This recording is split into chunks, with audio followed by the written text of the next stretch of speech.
Por tanto, tiene la palabra en nombre del Grupo Parlamentario Confederal de Unidas Podemos, En Comú Podem, Galicia en Comú, la señora Fernández Castañón. Gracias, presidente. Bien llegado, señor Sordo Letán. Enhorabuena por su candidatura, por su proyecto, su trayectoria.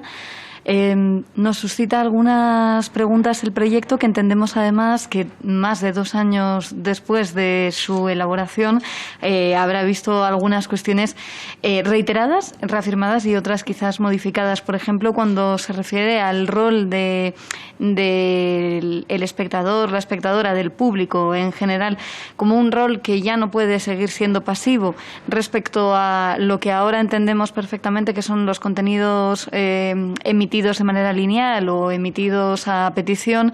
Bueno, en 2 años creo que todavía puede haberse complejizado más el ámbito, y como usted lo desarrolla, creo que puede ser interesante en el tiempo que tiene si nos puede dar alguna reflexión al respecto y qué tiene que hacer entonces, y si se reafirma también en sus propuestas, la Corporación de Radio Televisión Española. Otra preocupación que tiene mi grupo parlamentario tiene que ver con las relaciones laborales, los derechos de trabajadoras y trabajadores. En ese sentido, destacamos como síntoma de un problema estructural la situación de las trabajadoras interinas, que estamos hablando pues de centenares que se encuentran desde hace muchos años en situación de interinidad, al mismo tiempo que no se convocan plazas para la corporación. ¿Cuál es su perspectiva en ese sentido, si quiere destacarla dentro del tiempo que tiene? La transparencia. Insiste mucho en su proyecto en repetidas ocasiones que la vocación de servicio público es la marca de la casa de la corporación, o debe serlo, y ahí la transparencia nos parece una condición sine qua non. También, si nos quiere hablar de esto. Y, por último, lo que tiene que ver con la garantía de independencia a la hora de ser un referente para la ciudadanía creíble, para que la ciudadanía pueda ejercer su derecho a la información. Si en el tiempo que tiene nos puede hablar de alguna de estas cuestiones, se lo agradecemos. Muchas gracias, señora Fernández Castañón. Por el Grupo Parlamentario Vox tiene la palabra el señor Figueredo Álvarez Sala. Señor Sordo Letán, muchísimas gracias por su asistencia aquí. Le voy a plantear, en primer lugar, veo que su propuesta se encaja directamente en el marco 19-22. Pues realmente este proceso de selección se ha comido pues una proporción altísima de su marco, entonces veo bastante evidente que va a tener usted que actualizarlo. No sé si nos podría dar aquí en boche una actualización en la medida en que su propuesta va a quedar pues totalmente desfasada. Eso por un lado. Por otro lado, veo que su perspectiva muy empresarial, mundo de la consultoría, muy enfocado al marketing, de alguna forma comprende usted el mercado, ha estado relacionado con ello y ha vivido en ello, y precisamente destaca usted algunas de las cuestiones económicas y financieras de RTVE. Usted habla de la cuestión financiera, pero también pone como punto de valor que RTVE ha reducido su déficit, que en realidad es, entre comillas, una reducción artificial, en la medida en que RTVE bebe al final del presupuesto público. Parte de esa reducción viene del presupuesto público y otra parte viene directamente la parálisis o reducción de actividad. Entonces, me gustaría saber si desde esa perspectiva suya más empresarial hay alguna posibilidad de hacer RTVE económicamente viable, de tal forma que deje de ser un lastre y piense que cuesta 1.200 millones de euros a los españoles, que es una cantidad nada desdeñable. ¿Hay forma de evitar que los españoles tengan que cargar con esto? Y no sé si en relación con esto está precisamente esa perspectiva internacional que usted apunta. No sé si es factible hacer que RTVE se convierta en un elemento económicamente rentable gracias a su expansión internacional. Entonces, en estas 3 líneas, pues primero el marco temporal, luego el marco empresarial y luego ese aspecto internacional relacionado con el anterior, me gustaría que me diera un par de pinceladas que tenga tiempo. Gracias. Gracias, señor Figueredo. Por el Grupo Parlamentario Popular tiene la palabra el señor Carazo. Gracias, presidente. Buenas tardes, señor Sordo. Bienvenido a esta comisión de nombramientos. Gracias también, enhorabuena por haber participado en este proceso, por haber puesto parte de su conocimiento como consultor, como trabajador del entorno audiovisual, para mejorar, para hacer mejor nuestra radio televisión pública. Nosotros desde el Grupo Popular estamos haciendo a todos los comparecientes 3 preguntas, planteando 3 cuestiones. Entendemos que su tiempo es limitado, en 10 minutos contarlo todo, pero sí nos gustaría si pudiera hacer alguna reflexión a este respecto. En primer lugar, nosotros valoramos positivamente que este concurso, que se ha dilatado tanto en el tiempo, parezca que por fin llega a su fin, y esperamos que de este concurso pasemos de la provisionalidad anómala, bajo nuestro punto de vista, en que se ha visto envuelta a Televisión Española en los últimos tiempos, a una estabilidad institucional que le debe dar ese nuevo Consejo de Administración. Nos gustaría que nos dijera cuáles son las fortalezas que, en su opinión, pueden salir de esta nueva situación de estabilidad y de normalidad institucional. En segundo lugar, en los últimos tiempos se ha identificado a menudo a Radio Televisión Española con la polémica, incluso con el escándalo. ¿Cómo, en su opinión, se puede evitar estas polémicas y centrarse en construir una mejor y mayor reputación social entre los ciudadanos españoles, entre los telespectadores de Radio Televisión Española? Y, en tercer lugar, nos gustaría que nos aportara motivos, justificaciones por las que usted cree que Radio Televisión Española puede ser viable y por las que usted cree que Radio Televisión Española es necesario. ¿Por qué cree que en un mercado audiovisual como el actual, tan cambiante, con una oferta tan amplia, sigue siendo necesario un servicio público y una radio televisión pública como Televisión Española? Muchas gracias de antemano por sus reflexiones. Muchas gracias, señor Carazo. Y por último, en nombre del Grupo Parlamentario Socialista, tiene la palabra la señora Raya Rodríguez. Gracias, señor presidente. Bienvenido a esta comisión, señor Sordo, en nombre del Grupo Parlamentario Socialista. Agradecerle de antemano sus explicaciones, que sabemos que son breves por el tiempo que disponen para explicar su proyecto. Viendo su proyecto, realmente es verdad que usted tiene una experiencia en el sector audiovisual, pero una experiencia también en el sector empresarial, y eso se lee fácilmente en el proyecto. Para empezar, usted empieza diciendo que hay una necesidad de elaborar un plan estratégico y un plan de acción. Habla de cohesión social y de encuentro en el papel que debe jugar Radio Televisión Española. Incluso pide un diagnóstico a través de un DAFO, hablando de las debilidades, amenazas, fortalezas y oportunidades que presenta, y describe ya hace 2 años algunos de los problemas que usted considera que tiene la corporación, entre ellos la indefinición de objetivos o que se han quedado atrás en la transformación digital. A lo largo de estas comparecencias es verdad que hemos puesto de manifiesto el cambio en la transformación que ha sufrido el sector audiovisual, y por eso le preguntamos 2 años después si su diagnóstico sigue siendo el mismo y cuáles serían las principales, quizás los 3 principales problemas que tiene a día de hoy la corporación y cuáles serían las soluciones. Muchas gracias. Muchas gracias, señora Raya Rodríguez. Y, por último, para cerrar la comparecencia, tiene la palabra el señor Sordo Letán por tiempo máximo de 10 minutos.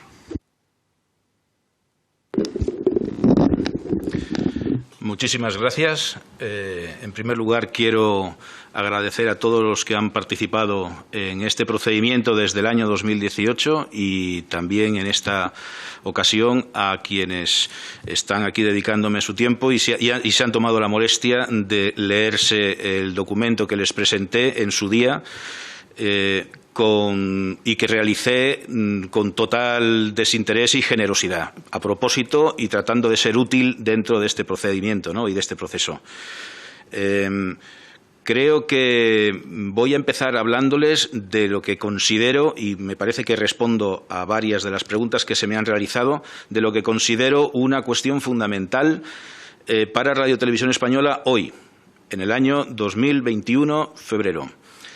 Si no realizamos un plan estratégico, es decir, un estudio profundo, y no me refiero a que lo realice la Casa, en mi opinión debería de realizarse de forma externa, independiente y, a ser posible, con el máximo rigor y profesionalidad.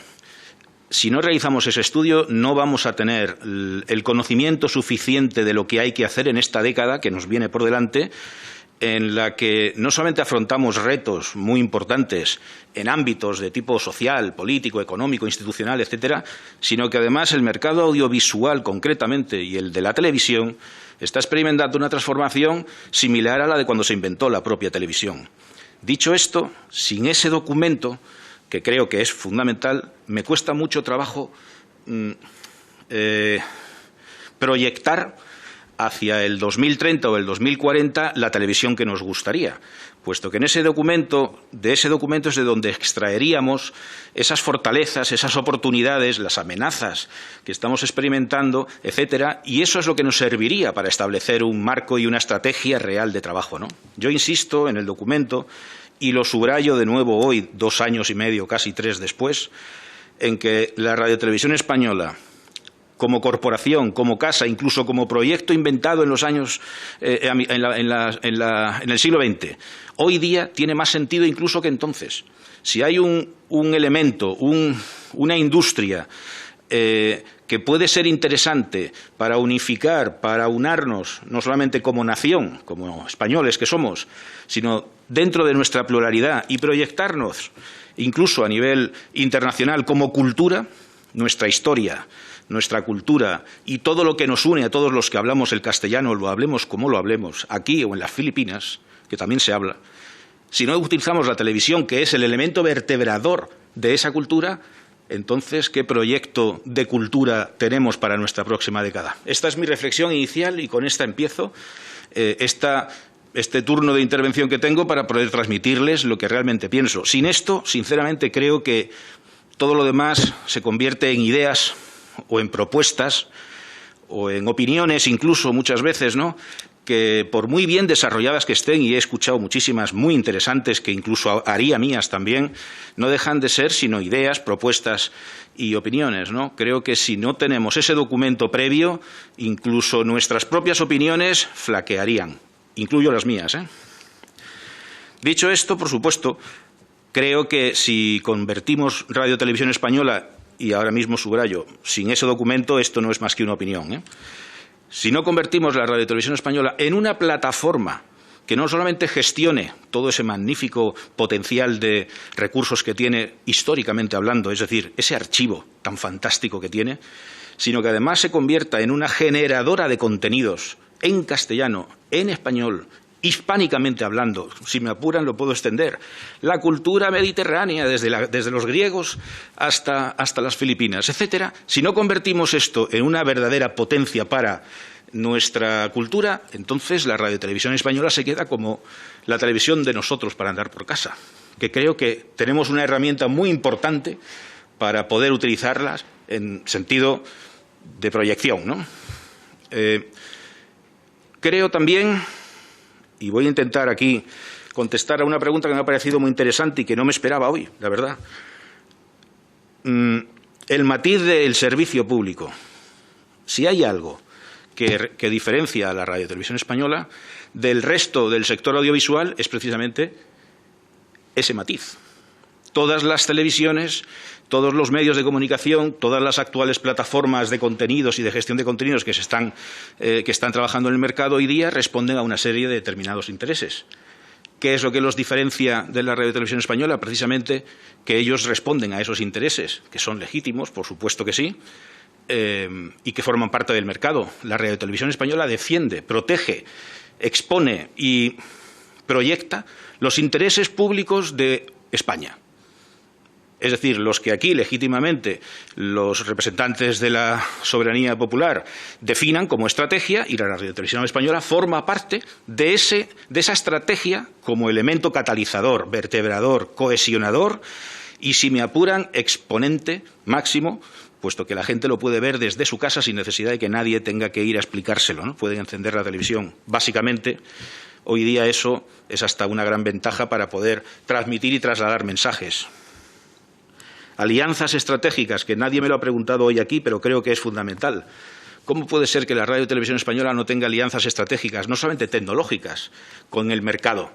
a nivel internacional. También en España hay grandes empresas e industrias que están desarrollando magníficas oportunidades estratégicas en materia de tecnología y, sin embargo, la televisión española está como al margen, ¿no? Hablo también de las alianzas que se pueden establecer con, pongo por ejemplo, ¿no?, el Instituto Cervantes, la Real Academia de la Lengua Española, la Real Academia de la Historia, etcétera, etcétera, etcétera. Todo un potencial que podría aprovecharse de forma muy interesante, que ayudaría también a esas otras instituciones a modernizar su manera de explicar y de transmitir los contenidos, utilizando como herramienta, como vehículo y como canal a la Radio Televisión Española. Sin duda, si ganamos en eficiencia, y creo que con esto estoy contestando a otra de las preguntas, ¿no?, si conseguimos ganar en eficiencia y en eficacia a la hora de gestionar recursos públicos, y subrayo lo de que son recursos públicos, es decir, hay que gestionarlos quizás con el doble de rigor que los recursos privados. Si conseguimos la eficiencia y la eficacia en la gestión de esos recursos, tengo la sensación de que se podría desarrollar un proyecto de futuro para Radio y Televisión Española. Y hay una pregunta que no quiero dejar en el aire, aunque quizás no sea yo ahora mismo la persona más adecuada, sin haber realizado ese estudio previo, que creo que debería de profundizar en ello, que es el tema de los recursos humanos y el de las capacitaciones profesionales, el tema de los interinos. No me considero del todo capacitado para hacer una reflexión medianamente seria sobre esa situación, aunque sé que es vital y fundamental para la corporación y para su futuro. Pero creo que eso es algo que habría que analizar, si me apuran, con un gran cuidado. Por un lado, porque gran parte del lastre que está arrastrando en estos momentos la casa tiene que ver con su volumen, y al mismo tiempo la reestructuración es fundamental. Para eso los recursos humanos son esenciales. Así que habría que repensar, dicha sea la palabra con todas las cautelas, ¿no?, que conlleva, pero repensar la gestión y la actualidad de los recursos humanos dentro de la casa, ¿no? No sé si les contesto a sus preguntas, espero que sí. No sé si el tiempo se me ha acabado o no, pero más o menos lo que yo creo que puedo decirles y aportarles está ahí. Sin duda, subrayo al terminar la comparecencia que el estudio estratégico y el plan de acción, con todo lo que ello conlleva, es decir, un análisis y diagnóstico serio y comparado inclusive con el de otras televisiones públicas que tenemos en nuestro entorno, Alemania, Francia, Inglaterra, etcétera, para saber cómo lo están haciendo ellos bien, lo que ellos hacen bien, ¿no? ¿Por qué no hacer una experiencia de atraer hacia acá lo que ellos están haciendo bien? Por supuesto, no lo que están haciendo mal, ¿no? Pero creo que ahí tenemos un grandísimo futuro y, desde luego, no creo que sea este el lugar en donde yo deba recordar a nadie, y menos a ustedes, ni mucho menos, la importancia de nuestra cultura, de nuestra historia y de lo que significa nuestro país en el mundo. Si no tenemos canales para proyectarlos, bueno, pues somos nosotros mismos los que nos estamos disparando en el pie, ¿no? Y muchísimas gracias por su tiempo y por su molestia al leerse el documento, y, por supuesto, me quedo a su entera disposición de ahora en adelante. Pues muchísimas gracias a usted, señor Sordo Letang, por su comparecencia y por la ejemplar eficiencia en el uso del tiempo. Damos por finalizada su comparecencia. Muchísimas gracias. Y ruego a los servicios que convoquen a doña Mónica